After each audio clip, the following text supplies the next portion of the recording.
എല്ലാവർക്കും ആദ്യം തന്നെ ഈദ് മുബാറക്. നമ്മൾ ഈദിൻ്റെ കാര്യങ്ങളൊക്കെ പെട്ടെന്നാണ് കേട്ടോ ചെയ്തത്. പെട്ടെന്നല്ലായിരുന്നു അറിഞ്ഞത്. അതുകൊണ്ട് രാത്രി തന്നെ ഞാൻ ബീഫ് കറി സെറ്റാക്കി വെക്കാൻ വേണ്ടി രാത്രി 1 മണിയൊക്കെ ആയി കേട്ടോ ബീഫ് കറി സെറ്റാക്കിയപ്പം. മൈലാഞ്ചിയൊക്കെ ഇട്ട് കഴിഞ്ഞിട്ടാണ് ബീഫ് കറിയൊക്കെ സെറ്റാക്കി വെച്ചത്. രാവിലെ തന്നെ ഇക്കായും മോനും കൂടി പള്ളിയിൽ പോയിട്ടുണ്ടായിരുന്നു നിസ്കരിക്കാൻ വേണ്ടി. അത് കഴിഞ്ഞ് അവർ വരുമ്പോഴത്തേക്കും കഴിക്കാൻ വേണ്ടി അപ്പം ഞാൻ സെറ്റാക്കി വെച്ചിട്ടുണ്ടായിരുന്നു. പാലപ്പമായിരുന്നു. പാലപ്പം 2 തരത്തിലുണ്ടാക്കിയിട്ടുണ്ടായിരുന്നു. പാലപ്പച്ചട്ടിയിലും പിന്നെ ദോശ പോലെ നമ്മളിങ്ങനെ ചുട്ടെടുക്കത്തില്ലേ, വെള്ളയപ്പം പോലെ, അങ്ങനെ ആക്കിയിട്ടുണ്ടായിരുന്നു. അതിൻ്റെ കൂടെ കോമ്പിനേഷനായിട്ട് നല്ല അടിപൊളി തേങ്ങാപ്പാലും ബീഫ് കറിയുമായിരുന്നു കേട്ടോ ഇന്ന്. നമ്മൾ എല്ലാ പ്രാവശ്യവും രാവിലത്തെ ഫുഡ് നമ്മുടെ വീട്ടിൽ കഴിച്ചിട്ടാണ് കേട്ടോ ഇക്കയുടെ വീട്ടിലേക്ക് പോകുന്നത്.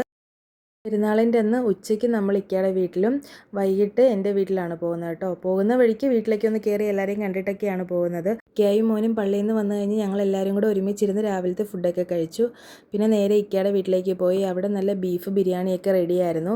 കൂടെ കഴിക്കാനുള്ള പൈനാപ്പിളൊക്കെ നമ്മൾ സെറ്റ് ചെയ്ത് വെച്ചു. പൈനാപ്പിൾ നല്ല സ്ലൈസ്ഡ് ആയിട്ടൊക്കെ അരിഞ്ഞ് റെഡിയാക്കി വെച്ചായിരുന്നു. പിന്നെ നമ്മൾ ലഞ്ച് കഴിച്ചു കേട്ടോ. അവിടെ എല്ലാവരും കൂടെ ഒരുമിച്ചിരുന്ന് നമ്മുടെ ഉച്ചയ്ക്കത്തെ ഫുഡ് കഴിച്ചു. ബീഫ് ബിരിയാണി, അതിൻ്റെ കൂടെ പൈനാപ്പിൾ, ചിക്കൻ വറുത്തത്, അങ്ങനെ അടിപൊളിയായിട്ട് എല്ലാവരും കൂടെ അവിടെ ഞങ്ങളെല്ലാവരും ഒരുമിച്ചിരുന്നാണ് കേട്ടോ ഫുഡ് കഴിക്കുന്നത്. കുട്ടികളും വലിയവരും എല്ലാവരും ഒരുമിച്ചിരുന്ന് തന്നെയാണ് ഫുഡൊക്കെ കഴിക്കുന്നത്.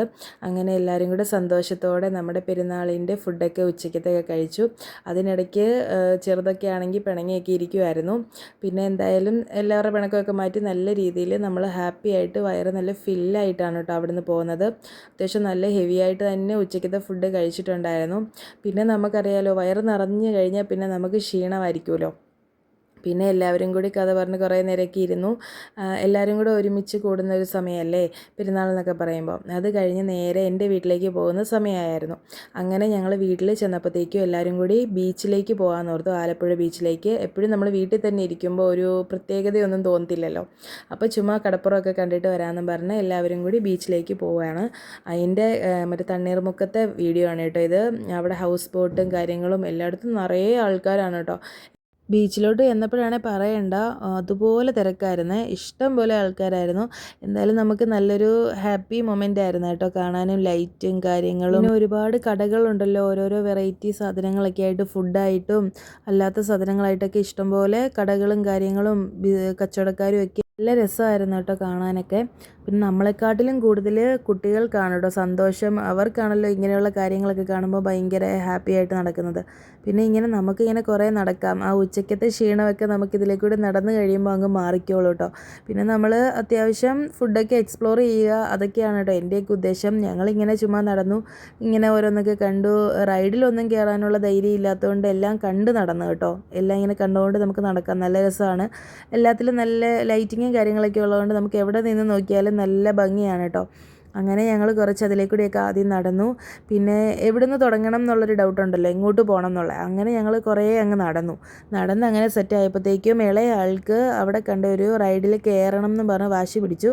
അങ്ങനെ അവനിതാ ഈ റൈഡാണേ, ഇതാകുമ്പോൾ പേടിക്കാനൊന്നും ഇല്ലല്ലോ, കുട്ടികൾക്ക് സേഫ് അല്ലേ. അങ്ങനെ പിന്നെ അവനെ അതിൽ കുറച്ച് നേരം കളിപ്പിച്ചു. അവൻ അതിൽ ഹാപ്പി ആയിരുന്നു കേട്ടോ. അവൻ ആ ഒരു മൊമെൻറ്റ് നന്നായിട്ട് എൻജോയ് ചെയ്തു. അവൻ അതിൽ നന്നായിട്ട് ചെയ്യുകയും ചെയ്തു കേട്ടോ. ആകെപ്പാടെ 5 മിനിറ്റ് എങ്ങാണ്ട് അതിലുള്ളൂ. 5 മിനിറ്റിന് 50 രൂപ, 80 രൂപയോ അങ്ങനെ എന്തോയാണ് കേട്ടോ. എനിക്കത് കൃത്യമായിട്ട് ഓർക്കുന്നില്ല. എന്തായാലും അവനത് മാക്സിമം യൂസ് ചെയ്തിട്ട് അവനത് ഭയങ്കരമായിട്ട് ഇഷ്ടപ്പെട്ടായിരുന്നു. നമ്മൾ കുറേ നേരം അവൻ കാണിക്കുന്നതൊക്കെ കണ്ട്, ഓരോ കുട്ടികളുടെ ഇതൊക്കെ കണ്ട് കുറച്ച് നേരം അവിടെ ഇങ്ങനെ നോക്കി നിന്നു. അതിങ്ങനെ കണ്ട് നിൽക്കാൻ നമുക്ക് രസമാണ് കേട്ടോ. സമയം പോകുന്ന അറിയത്തില്ല. പെട്ടെന്ന് 5 മിനിറ്റ് കഴിയും. പിന്നെ അവിടുന്ന് നമ്മൾ ഇറങ്ങിക്കഴിഞ്ഞ് പിന്നെ നമ്മൾ ഓർത്തു ബീച്ചിലേക്ക് ഒന്ന് പോകാം. അപ്പം ആദ്യമേ ഓർത്തു ബീച്ചിലേക്ക് പോകാമെന്ന്. പിന്നെ ഓർത്ത് കാല് നനഞ്ഞു കഴിഞ്ഞാൽ പിന്നെ നമുക്ക് നടന്ന് കാണാനൊന്നും പറ്റത്തില്ലല്ലോ.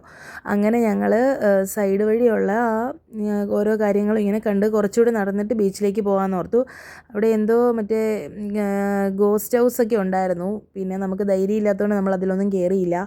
പിന്നെ അതിലേക്കൂടെ നടന്ന് കണ്ടു ഓരോന്ന്. പിന്നെ ഓരോ ഇങ്ങനത്തെ ഈ ബോൾസൊക്കെ എറിഞ്ഞൊക്കെ ഉള്ള ഓരോരോ ഗെയിമുകളും കാര്യങ്ങളൊക്കെ ഉണ്ടായിരുന്നു. അങ്ങനെ മോള് അത് 2 ട്രൈ ചെയ്തു കേട്ടോ.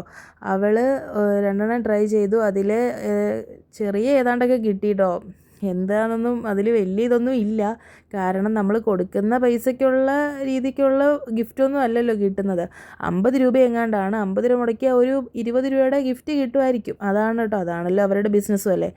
അങ്ങനെ അതൊക്കെ കുറച്ച് പൈസയൊക്കെ പോയി, എന്നാൽ 2 ഗിഫ്റ്റും കിട്ടി. അതാണ് കേട്ടോ വലിയ കാര്യം. അങ്ങനെ ഇവരെല്ലാം നോക്കി. പക്ഷെ അതിൽ ആ റിങ്ങൊക്കെ ഇടുന്ന കുറച്ചൊക്കെ അങ്ങനെ വീണിട്ടുണ്ടായിരുന്നേ. പക്ഷേ അവർ അത് സമ്മതിക്കത്തില്ല. അത് ഫുള്ള് വീണാലേ ആ പൈസ കിട്ടത്തുള്ളൂ എന്നാണ് പറയുന്നത്. അങ്ങനെ 50 രൂപ അവിടെ പോയിട്ടുണ്ടായിരുന്നു. പിന്നെ ഒരു ബോളിൻ്റെ ഒരു ഇതിലൊക്കെ കയറിയപ്പോഴാണ് കൊച്ചിന് ഒരു ചെറിയൊരു നാരങ്ങ, ഈ നമ്മുടെ ഈ ഓറഞ്ചൊക്കെ പിഴിയുന്ന ഒരു സാധനം, അത് അവൾക്ക് കിട്ടിയിട്ടുണ്ടായിരുന്നു. പിന്നെ ദാ ഈ ഒരു ബോളിൻ്റെ സാധനമാണ് കേട്ടോ. ഇത് 2 വട്ടം ചെയ്തപ്പോൾ പിന്നെ കിട്ടിയത് ഒരു സോപ്പ് പെട്ടിയോ അങ്ങനെ പോലത്തെ ഒരു സാധനവും കൂടി കിട്ടി. അതിനൊരു 20 രൂപയൊക്കെ വില കാണുമായിരിക്കും. അന്നേലും 50 രൂപ കൊടുത്തിട്ട് 20 രൂപയുടെ സാധനം കിട്ടി എന്നുള്ള സന്തോഷത്തിൽ ഞങ്ങളങ്ങ് പോയി. പിന്നെ ഒരു ഗെയിമൊക്കെ കളിച്ച് ജയിച്ച ഒരു സന്തോഷം ഉണ്ടല്ലോ, അത് അവൾക്കുണ്ടായിരുന്നു. പിന്നെ നമ്മൾ കുറച്ച് നേരം അതൊക്കെ കണ്ട് നിന്നു. അതിൻ്റെ ട്രിക്കും കാര്യങ്ങളൊക്കെ നോക്കുമായിരുന്നു എങ്ങനെയാണെന്ന്. പക്ഷെ നമ്മൾ ഉദ്ദേശിക്കുന്ന പോലെയൊന്നും അതിൽ വരില്ലല്ലോ. അതാണല്ലോ അവരുടെ വിജയവും. അങ്ങനെ അതൊക്കെ നോക്കി അങ്ങ് നിന്നു. അതാ ഈ ഒരു സോപ്പ് പൊട്ടിയാണ് കേട്ടോ കിട്ടിയത്. സോപ്പ് പൊട്ടിയാണോ എന്താണെന്നൊന്നും അറിയത്തില്ല, അതാണ് കിട്ടിയത്.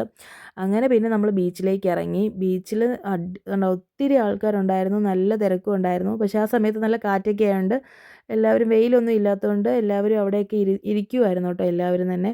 അങ്ങനെ ദാ ഇവൾ വീണ്ടും ഒരു ഗിഫ്റ്റ്, ഒരു ചെറിയൊരു എന്തോ ഒരു ഇങ്ങനെ കറക്കുന്ന ഒരു പൂവോ അങ്ങനെ എന്തോ ഒരു സാധനം വാങ്ങിയിട്ടുണ്ടായിരുന്നു. എല്ലാം പെരുന്നാൾപ്പൊടി ഉപയോഗിച്ച് തന്നെയാണ് കേട്ടോ. അവരുടെ പെരുന്നാൾപ്പൊടി കൊണ്ട് അവർ ഓരോ സാധനങ്ങൾ വാങ്ങി. ദാ ഈ ഒരു സാധനം. അങ്ങനെ ഐസ്ക്രീമൊക്കെ കഴിച്ച് എല്ലാവരും കുറച്ച് നേരം അവിടെ ഇരുന്നായിരുന്നു.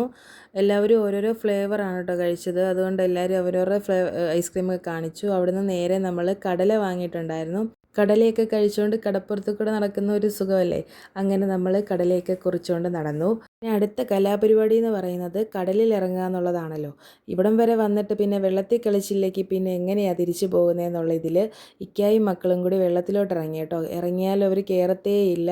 പിന്നെ വന്ന സ്ഥിതിക്ക് കുറച്ച് നേരം വെള്ളത്തിൽ കളിച്ചോട്ടെ എന്ന് ഓർത്തു. അങ്ങനെ അവർ നന്നായിട്ട് എൻജോയ് ചെയ്തിട്ടുണ്ടായിരുന്നു. പിന്നെ നമ്മൾ പോകുന്നു കേട്ടോ. നല്ല ലേറ്റ് ആയിട്ടുണ്ടായിരുന്നു. നമ്മൾ പിന്നെ അവിടുന്ന് പോരുമ്പം തന്നെ അത്യാവശ്യം ലേറ്റ് ആയിട്ടുണ്ടായിരുന്നു. എത്ര രാത്രി ആയാലും അവിടെ തിരക്കിനൊന്നും ഒരു കുറവും ഇല്ലായിരുന്നു കേട്ടോ. എല്ലാവരും എൻജോയ് ചെയ്തുകൊണ്ട് തന്നെ ഉണ്ടായിരുന്നു. നമുക്ക് പിന്നെ അങ്ങ് കോട്ടയം വരെ പോകേണ്ടതല്ലേ എന്നോർത്ത് നമ്മൾ പിന്നെ ഇറങ്ങി കേട്ടോ. വീട്ടിലെത്തിയപ്പോൾ തന്നെ 12 മണിയോളമായി. പിന്നെ അമ്മ നമുക്ക് വേണ്ടി നല്ല വെജിറ്റബിൾ പുലാവും ബീഫ് റോസ്റ്റൊക്കെ ഉണ്ടാക്കി വെച്ചിട്ടുണ്ടായിരുന്നല്ലോ. അത് നമ്മൾ കഴിച്ചിട്ടുണ്ടായിരുന്നു. കുറച്ചേ കഴിച്ചുള്ളൂ, കാരണം ആരുടെയും വയറ്റിൽ സ്ഥലം ഉണ്ടായിരുന്നില്ല. അതുപോലെ വയറ് ഫുള്ളായിരുന്നു കേട്ടോ. അതും ഇതൊക്കെ കഴിച്ച് എന്നിട്ട് എല്ലാവരും പോയി കിടന്നു കേട്ടോ. നല്ല ടയേർഡായിരുന്നു. അപ്പോൾ നമ്മുടെ ഈദ് ഡേ ഇഷ്ടപ്പെട്ടാൽ സപ്പോർട്ട് ചെയ്യണേ.